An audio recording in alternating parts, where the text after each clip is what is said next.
사회의 기초가 가정이라고 했고 주로 성경에 영향을 많이 받은 문화권인 서양에서는 부부관계에 더 비중을 두는 것이 일반적입니다. 주로 중국이나 유교의 동양의 문화에 바탕을 깔고 사는 문화권에서는 부모 자식 간의 관계에 더 비중을 두는 것이 일반적입니다. 그러나 엄밀히 말하면 성경의 가르침에는 믿음의 사람들이 어디에도 치우침이 없이 예수 그리스도를 통해서 하나님을 믿는 신앙의 사람들이라면 어떤 것도 어떤 대상에게도 소홀히 하지 말아야 할 것을 가르칩니다. 자주 거론하는 것이지만 부모에게 드려야 할 것을 하나님께 드리라거나 정부에 바쳐야 될 것을 자신에게 요구하시는 하나님이 절대로 아니시라는 겁니다. 육신의 부모를 섬김에 대해서도 모범을 보이시는 우리 주 예수 그리스도를 볼 수 있습니다. 힘겨운 십자가에 달려서 피를 다 흘리시면서도 그 아래에 울고 계신 어머니 마리아를 챙기는 것을 보면 모든 삶의 모범이심을 볼 수 있습니다. 요한복음 19장 26절 27절을 보시죠. 물론 오늘 내용의 뒷부분을 나눠서 다루는 것이 더 분명하겠지만 편의상 함께 상고하게 되는데 오늘 무한 경쟁 속에서 사회생활이 힘겹고 스트레스를 많이 받게 되지만 그럼에도 그리스도인의 직장 윤리는 이 세상의 모든 의무적인 관계를 앞서고 이런 상황 속에서도 오히려 주님을 의지하며 자신의 자리에 충실한다면 거기에 대한 보상은 직장주가, 사업주가 주지 못한다 할지라도 하나님께서 갚아주실 것을 성경 말씀 속에서 우리에게 약속하고 있습니다. 물론 1세기 때의 종과 현 시대의 직장인하고는 분명히 격이 다릅니다. 원리에 있어서는 그러나 다르지 않을 겁니다. 자신의 삶이 없는 주인의 재산으로서의 종의 억울함에 비긴다면 우리가 생활의 필요를 버는 직장을 가진 사람들로서 그들의 삶과 우리를 견주게 됩니다. 하나님을 잘 경외하는 첫 단추가 제대로 끼워져 있다면 그 다음 단추도 바르게 끼워질 것이기 때문에 하나님 공경은 기본이 되어 있는 상태라면 굳이 이런 당부가 부담이 되지 않을 것이고 부모이든지 경영주의든지 세상적인 이치가 아니라 하나님의 명령을 순종하는 것으로 자연스러울 것입니다. 오늘은 두 번에 걸쳐서 말씀을 나누도록 하겠습니다. 먼저 1절에서 4절입니다. 자녀들에게는 순종하고 부모들에게는 주님의 교훈으로 양육하라고 하는 그런 당부를 주고 있습니다. 부모 공경은 세상 도처의 윤리나 도덕에서 어떤 종교나 종족에서도 격려되고 있는 내용임에 분명합니다. 심지어는 세상을 떠난 부모에 대한 예우를 강조해서 3년 동안 무덤 곁에 움막을 짓고 상복을 입은 채로 아침 저녁으로 애곡하며 제사를 지내고 무덤을 돌보는 심요살이를 하기 위해서 벼슬까지도 내려놓았던 조선시대의 관습을 보면 부모에 대한 공경이 대단하다 하는 것도 생각을 하게 됩니다. 그러나 우리 성경처럼 분명한 약속도 없고 특히 부모에게 자식에 대한 교육의 의무를 주는 도덕이나 윤리는 없는 것으로 보입니다. 특히 본문에서 강조되고 있는 것처럼 적어도 부모를 육신의 부모만이 아니라 영적인 하나님의 대리자로 표현하는 일은 없습니다. 자녀들아 주 안에서 너희 부모에게 순종하라 이것이 옳으니라 1절이겠는데 앞에서 나눴던 말씀에서는 아내들에게 복종을 당부했다면 먼저 자녀들에게 순종을 명령하고 있습니다. 그 순종의 위치를 먼저 주 안에서라고 하나님을 경외하는 자세를 전제로 하고 있습니다. 뒤에서 아비들에게도 오직 주의 교훈과 훈계로 양육하라고 같은 이치를 부모에게도 역시 말씀을 합니다. 뿐만 아니라 이것이 옳으니라 당부하고 있습니다. 특히 여기 옳으니라는 것은 사회적인 규범의 옳은 정도가 아니라 하나님께서 보실 때 옳은 디카이오시네라고 말씀하고 있습니다. 왜냐하면 이것은 성경에 수없이 강조되고 있는 내용이기 때문에 그렇고, 뒤에서 더 자세히 보게 되겠지만은 구약의 계명에서도 명령되어 있기 때문에 본문도 10계명을 그대로 인용하면서 강조하고 있습니다. 제사법전인 레위기에서도 부모에게 부도덕한 자식에 대한 형벌은 가혹할 정도임을 가르치고 있습니다. 무릇 그 아비나 어미를 저주하는 자는 반드시 죽일지니 그가 그 아비나 어미를 저주하였은즉 그 피가 자기에게로 돌아가리라. 레위기 20장 9절입니다. 율법의 결정판이라고 하는 신명기 21장 18절에서 21절에도 완악하고 패역한 아들을 성읍의 장로들을 통해서 그 성읍의 모든 사람들이 돌로 쳐 죽이는 형벌을 기록하고 있습니다. 지혜서라고 하는 솔로몬의 잠언에도 자녀들의 불순종에 대한 경계가 들어 기록되고 있죠. 자기의 아비나 어미를 저주하는 자는 그 등불이 흑암 중에 꺼짐을 당하리라. 잠언서 20장 20절입니다. 좀 더 큰 저주는 아비를 조롱하며 어미 순종하기를 싫어하는 자의 눈은 골짜기에 까마귀에게 쪼이고 독수리 새끼에게 먹히리라. 잠언서 30장 17절을 두려운 예언을 주고 있습니다. 이렇게 성경에서조차 두루두루 격려하고 경계하는 항목이기 때문에 이것이 옳으니라 하는 당부를 주고 있는 겁니다. 너의 아버지와 어머니를 공경하라. 이것이 약속 있는 첫 계명이니 2절에 여기서는 공경해야 할 대상이 공이 아버지와 어머니이고 방법도 공경하라고 하였습니다. 이것은 약속 있는 첫 계명이니 라고 하는 말씀에 이해가 돼야 될 것 같습니다. 약속이 있는 것은 구약의 여러 곳에서 확인되고 있는 것이기 때문에 다만 약속이 있는 첫 계명이라는 것을 살필 필요가 있죠. 이 10계명을 보면 출애굽기 20장 4절에서 6절에 하나님께 대한 두 번째 계명인 우상을 만들지 말 것에 대한 계명에서 이미 나를 사랑하고 내 계명을 지키는 자에게는 천대까지 은혜를 베푸느니라. 6절에 언약이 먼저 주어지고 있기 때문에 이것이 이미 하나님 대상으로 주어지고 있는 것이기 때문에 첫 계명이니라는데 혼란이 있을 수 있다는 거지요. 그러나 이 다섯 번째 계명인 부모 공경이 하나님을 공경해야 할 앞에 제4계명까지를 지나서 사람 관계의 계명에서는 첫째가 되는 것이 분명합니다.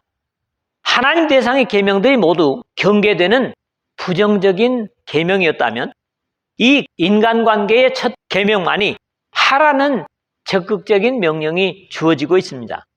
안식일을 지키라는 네 번째 계명조차도 내용적으로 들어가 보면 일하지 말라는 명령이어서 역시 부정적인 표현이죠. 그리고 물론 인간관계의 계명도 부모 공경의 계명 외에는 모두 부정적인 하지 말라 하는 계명들입니다. 이 계명을 잘 순종할 때 주신 언약도 구약에서보다는 차이가 보입니다. 이로써 너가 잘되고 땅에서 장수하리라 3절을 그랬거든요. 인용된 같은 계명들을 두 곳 모두를 보면 너의 부모를 공경하라 그리하면 너의 하나님 여호와가 너에게 준 땅에서 너의 생명이 길리라. 출애굽기 20장 12절에 언약하고 신명기에서는 너는 너의 하나님 여호와께서 명령한 대로 너의 부모를 공경하라 그리하면 너의 하나님 여호와가 너에게 준 땅에서 너의 생명이 길고 복을 누리리라. 신명기 5장 16절에 그 내용이 출애굽기보다 확대되고 있습니다.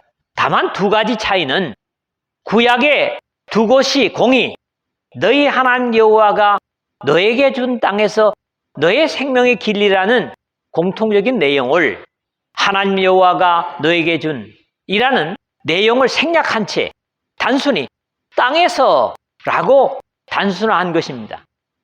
구약의 계명에서는 없는 잘되고 하는 내용이 에베소서에는 첨가되고 있다는 차이입니다. 구약에서의 계명과 복은 철저하게 약속의 땅, 즉 가나안에 집중되고 있습니다. 그럼에도 율법 이전의 최초의 언약의 대상인 아브라함에게, 조카 롯에게 풀과 물이 풍족한 요단 들을 양보한 후에 주신 약속을 보면 너는 일어나 그 땅을 종과 횡으로 두루 다녀보라. 내가 그것을 너에게 주리라. 창세기 13장 17절에 하심으로써 복을 받은 대상인 아브라함이 머무르는 어느 곳이든지 복된 땅이 될 것임을 언약하신 말씀으로 이해할 수 있습니다.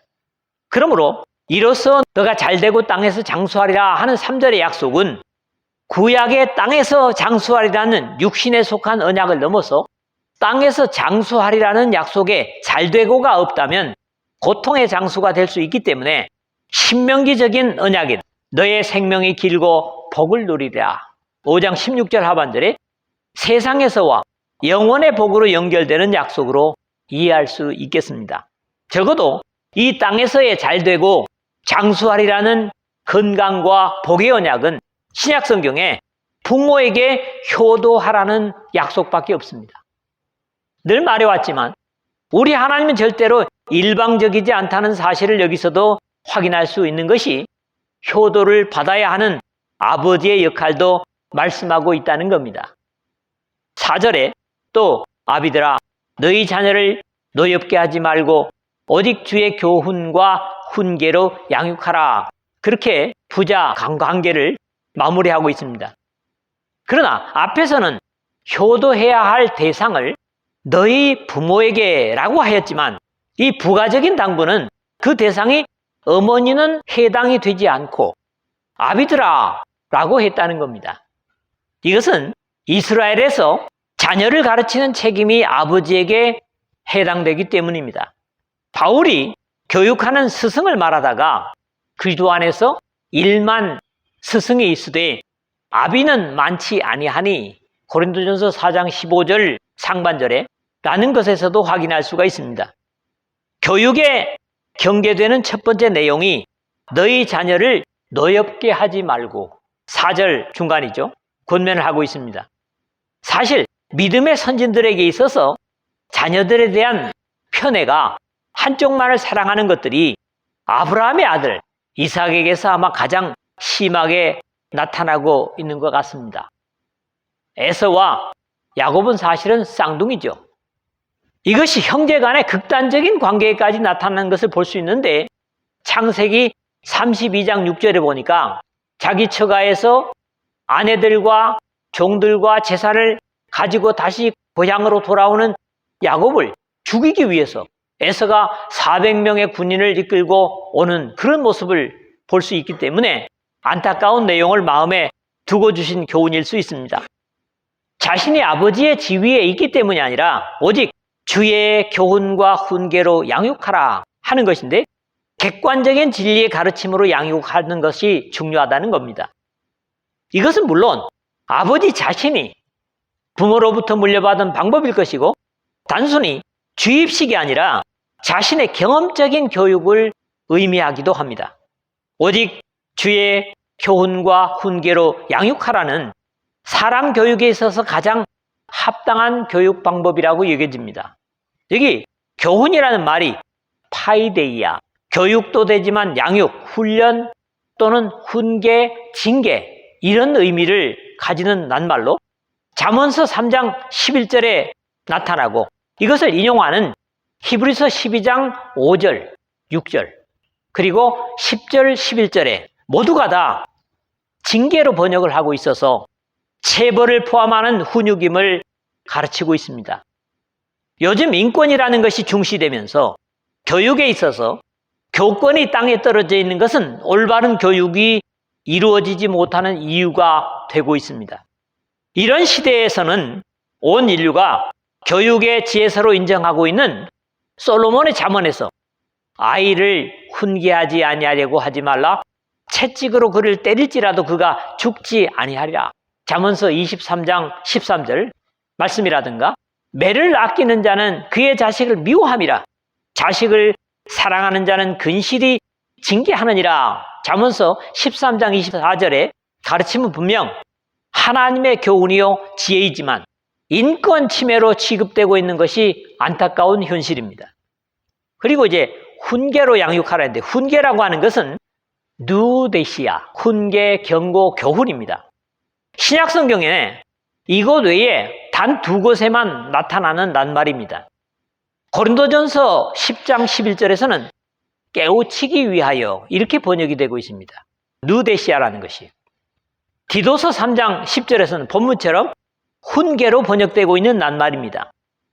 앞에 교훈이 물리적인 훈련 수단이라면 훈계는 성경의 모범적인 가르침을 제시하는 겁니다. 앞에서 언급했듯이 자녀들의 순종이 주 안에서였다면 교훈과 훈계 역시 오직 주의 것으로라는 경계입니다. 다만 경계되는 것은 아버지가 주의 교훈과 훈계가 아니라 자식을 교훈한다는, 훈육한다는 미명으로 자신의 분노를 실어서 자녀를 매질한다면 그것은 하나님께도 옳지 않은 것이기 때문에 오직 주의 교훈과 훈계로라는 기준을 분명히 하고 있습니다. 두 번째로는 5절에서 9절 역시 한마당인데 종이건 즉 사환이건 주인이건 죽게 하듯 하라는 겁니다. 부관계의 신앙 지침이 주어지고 부모 자식 간의 교훈이 주어진 다음에는 당시에 사회적으로나 개개인의 가정의 문제로 나타났던 종들이 그리스도인이 되었을 때 그리고 그리스도인인 주인과의 관계에 대한 교훈이 주어지고 있습니다. 같은 입장은 아니지만 현재 믿음의 백성들도 세상에 살면서 일이나 직장에서 벌이를 하여야 하고 사람들 밑에서 일을 한다는 것 자체가 분명히 그렇게 쉬운 것은 아닙니다. 당시에 많은 주인과 종에 대한 문제들에 대한 언급이 성경에도 더러 언급되고 있는 것을 읽어볼 수 있습니다. 종들아 두려워하고 떨며 성실한 마음으로 육체의 상전에게 순종하기를 그리스도께 하듯 하라 5절인데 아내는 남편에게 복종 그리고 자녀는 부모의 순종을 명령했고 다시 가장 강압적인 입장에 있던 종들에게도 신앙은 순종을 명하고 있습니다. 여기서 종은 그대로 둘러싸 노예입니다. 노예. 우리가 쉽게 얘기하면 노예예요. 당시의 노예들은 움직이는 재산 정도로 취급되었기 때문에 경우에 따라서는 짐승과 같은 취급을 대우를 당하기도 했습니다. 이 노예는 과거의 그레코 로마 시대에 노예가 쓸만하면 값이 더 나가고 그렇지 않은 노예들은 또 값이 덜 나가고 이래서 결국 어떤 사람은 세상을 떠나고 나면 그 유산으로 노예가 1000명이 넘는 사람들도 있었다고 합니다. 1세기에 이 노예 제도가 로마에 있어서 굉장히 문제를 많이 일으켰다는 거지요. 상전에게 그렇게 하듯 하라는 권면이 결코 쉬운 것은 아니었을 겁니다. 마치 인권을 완전히 무시한 권면처럼 들리기도 합니다. 이 말씀 말이죠. 여기에서 점점 진전해서 경우에 따라서는 사람 취급도 해주지 않은 주인에게 눈가림만 하여 사람을 기쁘게 하는 자처럼 하지 말고 구이도의 종들처럼 마음으로 하나님의 뜻을 행하고 6절에 라고까지 당부를 줍니다. 사람들이 볼 때만 성실한 척 하지 말고 역시 기독교 하는 것처럼 하나님을 의식하며 섬기라는 겁니다. 병행되는 주종의 관계들을 기록한 내용들을 참고로 하면 무릇 멍에 아래에 있는 종들은 자기 상전들을 범사에 마땅히 공경할 자로 알지니 이는 하나님의 이름과 교훈으로 비방을 받지 않게 하려 함이라. 믿는 상전이 있는 자들은 그 상전을 형제라고 가볍게 여기지 말고 더 잘 섬기게 하라. 이는 유익을 받는 자들이 믿는 자요 사랑을 받는 자임이라. 너는 이것들을 가르치고 권하라. 디모데전서 6장 1절에서 2절입니다. 여기에는 잘 상전을 섬김으로써 너가 믿는 신앙이 빛나게 될 거다. 그리고 또 만약에 주인이 예수님을 믿어가지고 형제라고 여긴다고 할지라도 절대로 가볍게 여기서는 안 된다. 이런 교훈이죠. 그 다음에 디도서 2장 9절에 10절을 보니까 종들은 자기 상전에게 범사에 순종하여 기쁘게 하고 거슬러 말하지 말며 훔치지 말고 오히려 모든 참된 신실성을 나타내게 하라. 이는 범사에 우리 구주 하나님의 교훈을 빛나게 하려 함이라. 여기도 역시 잘 섬김으로써 예수님을 믿는 것이 빛나게 된다. 이런 권면을 줍니다. 그 다음에 이제 한 군데는 베드로전서입니다. 2장 18절에서 21절인데 사환들아 범사에 두려워함으로 주인에게 순종하되 선하고 관용하는 자들에게만 아니라 또한 까다로운 자들에게도 그리하라. 부당하게 고난을 받아도 하나님을 생각함으로 슬픔을 참으면 이는 아름다우나 죄가 있어 매를 맞고 참으면 무슨 칭찬이 있으리요. 그러나 선을 행함으로 고난을 받고 참으면 이는 하나님 앞에 아름다우니라. 이를 위하여 너희가 부르심을 받았으니 그리스도도 너희를 위하여 고난을 받으사 너희에게 본을 끼쳐 그 자취를 따라오게 하려 하셨느니라 그랬습니다. 여기서는 둘로스가 아닌 오이케테스, 1세기에 똑똑한 종들, 또 머리가 회전이 잘 되는 사람들을 집 전체 관리로 임명해서 자기 재산을 관리하는, 마치 이집트의 종으로 팔려간 요셉처럼 이런 경우도 있었거든요. 그런 사람을 향해서 이제 주시는 그런 교훈이죠. 하나님을 깊이 신뢰하는 사람이라면 육신의 상전을 단순히 섬기고 받들어야 할 사람이기보다는 예수들을 의식하여 할 바를 다하라는 그런 내용들입니다. 그것이 바로 기쁜 마음으로 섬기기를 주께 하듯 하고 사람들에게 하듯 하지 말라 하는 7절의 당부의 말씀입니다. 그것이 가능한 이유는 이는 각 사람이 무슨 선을 행하든지 종이나 자연이나 주께로부터 그대로 받을 줄 알미라는 8절입니다. 이 약속에 대해서는 그러나 종이든지 아니면 주인이든지 자유인이든지 그 성실함에 대한 상을 주님께로부터 받는다. 이렇게 말씀을 하고 있어요. 비록 오해를 받고 불이익을 당하고 손해를 감수하게 될지라도 거기에 대한 보상을 내가 믿고 순종하며 의식하는 예수 그리스도께서 갚아주실 것이라는 믿음으로 감당하라는 겁니다. 병행되고 있는 이 내용을 골로새서에서 비교해 보면 종들아 모든 일에 육신의 상전들에게 순종하되 사람을 기쁘게 하는 자와 같이 눈가림만 하지 말고 오직 주를 두려워하여 성실한 마음으로 하라. 무슨 일을 하든지 마음을 다하여 주께 하듯 하고 사람에게 하듯 하지 말라. 이는 기업의 상을 주께 받을 줄 아나니 너희는 주 그리스도를 섬기느니라. 골로새서 3장 22절에서 24절에 말씀하고 있습니다. 당시 종이 되는 이유는 몇몇 가지가 있었습니다. 전쟁에 자기 나라가 져서 자기들이 포로가 되든지 아니면 빚을 눈덩이처럼 불어나서 갚지 못하는 그런 형편이 되든지 심지어는 종의 가정에 태어났기 때문에 역시 종으로 자랄 수밖에 없는 그런 처지의 종들도 있었습니다. 자신의 처한 형편은 어떤 경우도 바뀔 수 없는 안타까운 운명이 그때 당시 종입니다. 그럼에도 그들 중에 예수 그리스도를 믿고 하나님의 자녀라는 귀중한 신분을 얻은 사람들도 있었습니다. 특히 로마서 16장 말미에 바울의 안부 문안 편지의 대상에 보면 종들의 이름이 많이 거론되고 있습니다. 스스로 운명을 바꿀 수 없을지라도 그 주어진 현실에서의 자신의 가치는 자신에 의해서 만들어지는 것이 사실이었습니다.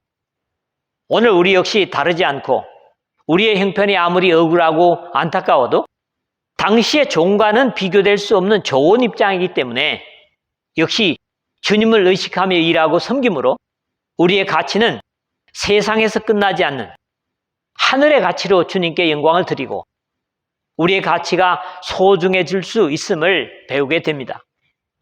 마지막으로는 종을 부리는 기도인 된 주인에게 주는 당부로 말씀이 마무리됩니다. 상전들아 너희도 그들에게 이와 같이 하고 위협을 그치라. 이는 그들과 너희의 상전이 하늘에 계시고 그에게는 사람을 외모로 취하는 일이 없는 줄 너희가 알미라. 9절에 그랬습니다. 요즘 직장 상사들이 부하 직원들에게 위협이나 협박을 하는 상사들이 있는지는 모르겠습니다. 최소한 예수 그리스도를 알고 섬기는 상전이라면 그런 행동은 아마 없을 겁니다. 병행 구절인 골로새서 말씀을 보면 상전들아 의와 공평을 종들에게 베풀지니 너희에게도 하늘의 상전이 계심을 알지어다.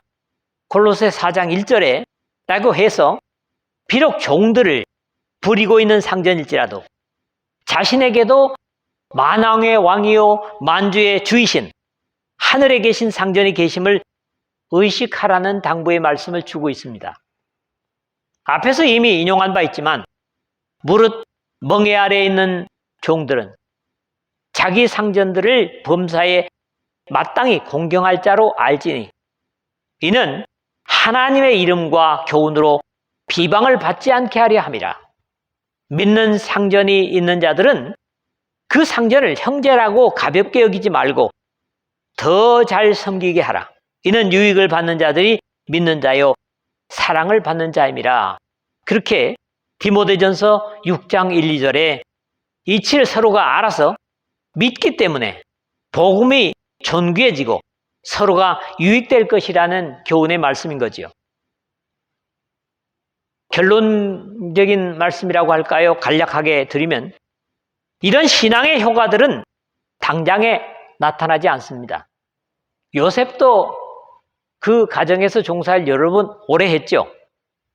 어느 정도 시간이 흐르고 확인되어 가면서 열매를 얻을 수 있는 것이기 때문에 그리스도인들이라면 역시 꾸준히 이 말씀을 순종하는 것이 중요하겠습니다. 자식이 부모에게나 또는 부모가 자식에게도 그렇죠.